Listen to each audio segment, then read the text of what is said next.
Tungabhadra ಡ್ಯಾಂನಲ್ಲಿ crust gate ಕಟ್ಟಾಗಿರುವಂತಹ ವಿಚಾರಕ್ಕೆ ಸಂಬಂಧಿಸಿದಂತೆ ಇವತ್ತು ಟಿಬಿ ಡ್ಯಾಂನಲ್ಲಿ ಗೇಟ್ ಅನ್ನು ಅಳವಡಿಕೆ ಮಾಡುವಂತ ಕಾರ್ಯಕ್ಕೆ ಎಲ್ಲಾ ರೀತಿಯ ಸಿದ್ಧತೆಯನ್ನ ಮಾಡಿಕೊಳ್ಳಲಾಗಿದೆ. 3 ಕಂಪನಿಗಳಿಂದ ಗೇಟ್ ಮರು ನಿರ್ಮಾಣ ಕಾರ್ಯ ಕೂಡ ಆಗಿರುವಂತದ್ದು. ನಾರಾಯಣ ಇಂಜಿನಿಯರ್, ಹಿಂದೂಸ್ತಾನ್ ಇಂಜಿನಿಯರ್, ಜಿಂದಾಲ್ ಕಂಪನಿಗಳಿಂದ ಗೇಟ್ ಮರು ನಿರ್ಮಾಣಕ್ಕೆ ಕೈ ಹಾಕಿದ್ದಾರೆ. 4 ದಿನಗಳ ಕಾರ್ಯಾಚರಣೆ ಮೂಲಕ ಸ್ಟಾಪ್ ಲಾಗ್ ಗೇಟ್ ಅನ್ನ ಅಳವಡಿಸೋದಕ್ಕೆ ಈಗ ಚಿಂತನೆ ನಡೆಸಲಾಗಿದೆ. 2 ಪ್ಲಾನ್ಗಳೊಂದಿಗೆ ಕಾರ್ಯಾಚರಣೆಗೆ ಇಳಿದಿದ್ದಾರೆ ಈಗ ತಜ್ಞರ ತಂಡ. ಈಗ ಟೆಕ್ನಿಕಲ್ ಟೀಮ್ ಬಳಿ ಇರುವಂತದ್ದು 2 ಪ್ಲಾನ್. ಆ 2 ಪ್ಲಾನ್ಗಳನ್ನು ಕೂಡ ಹೇಗೆ ಎಕ್ಸಿಕ್ಯೂಟ್ ಮಾಡ್ತಾರೆ, ಇವತ್ತು ಪ್ಲಾನ್ ಎ ಆಧಾರದಂತೆ ಕಾರ್ಯಾಚರಣೆ ಮಾಡೋದಕ್ಕೆ ನಿರ್ಧಾರವನ್ನ ತೆಗೆದುಕೊಂಡಿದ್ದಾರೆ.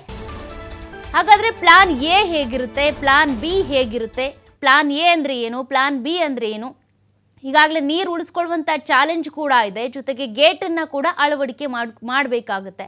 ಹಾಗಾಗಿ ಪ್ಲಾನ್ ಎ ನೋಡೋದಾದರೆ ಒಂದೇ ಬಾರಿ ಗೇಟ್ ಇಳಿಸುವಂಥ ನಿರ್ಧಾರವನ್ನು ಬಿಟ್ಟು ಹಂತ ಹಂತವಾಗಿ ಗೇಟನ್ನು ಇಳಿಸಬೇಕು ಅಂತ ಪ್ಲಾನ್ ಮಾಡಿಕೊಂಡಿದ್ದಾರೆ. ಒಟ್ಟಾರೆ 60 ಅಡಿ ಅಗಲ 20 ಅಡಿ ಎತ್ತರ ವಿನ್ಯಾಸದ ಗೇಟ್ ಏನಿದೆ ಅದನ್ನು ಇಳಿಸಬೇಕು ಅಂತ, ಅಳವಡಿಕೆ ಮಾಡಬೇಕು ಅಂತ ತಯಾರಿ ನಡೀತಾ ಇದೆ. 4 ಅಡಿ ಎತ್ತರದ 5 ತುಂಡು ಗೇಟ್ಗಳ ಒಂದ್ರ ಮೇಲೆ ಒಂದು ಸ್ಟಾಪ್ ಲಾಗ್ ಗೇಟನ್ನು ಅಳವಡಿಕೆ ಮಾಡೋದಕ್ಕೆ ಅಂತ ನಿರ್ಧಾರವನ್ನು ತೆಗೆದುಕೊಳ್ಳಲಾಗಿದೆ. ಹೀಗಾಗಿ ಹಂತ ಹಂತವಾಗಿ ಈ ಪ್ಲಾನ್ ಎಕ್ಸಿಕ್ಯೂಟ್ ಮಾಡೋದಕ್ಕೆ ತಯಾರಾಗಿದ್ದಾರೆ. 1625 ಅಡಿಗೆ ನೀರನ್ನು ಇಳಿಸಿ ಮೊದಲ 4 ಅಡಿ ಎತ್ತರದ ಗೇಟನ್ನು ಅಲ್ಲಿ ಅಳವಡಿಕೆ ಮಾಡೋದು. ನಂತರ ಹಂತ ಹಂತವಾಗಿ ಗೇಟನ್ನು ಇಡ್ತಾ ಹೋಗಬೇಕು ಅನ್ನುವಂಥದ್ದು ಸದ್ಯದ ಪ್ಲಾನ್, ಕಾರ್ಯಾಚರಣೆಯ ಭಾಗ ಇದು. ಪ್ಲಾನ್ ಎ ವರ್ಕೌಟ್ ಆಯಿತು ಅಂದರೆ ಈ ಪ್ಲಾನ್ ಏನಾದರೂ ವರ್ಕೌಟ್ ಆಯಿತು ಅಂತ ಅಂದರೆ ಡ್ಯಾಮ್ನ 80 TMC ನೀರು ಕೂಡ ಉಳಿಯುವಂಥ ಸಾಧ್ಯತೆ ಇದೆ.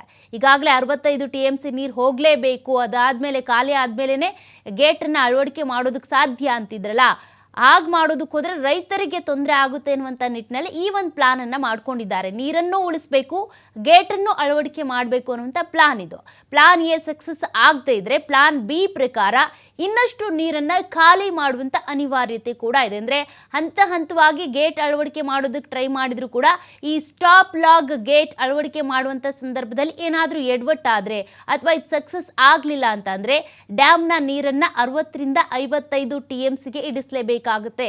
ಅದಾದ ಬಳಿಕ ನೀರಿನಲ್ಲಿ ಒಟ್ಟು 52 TMC ನೀರು ಹೋಗೋದಂತೂ ಪಕ್ಕಾನೆ.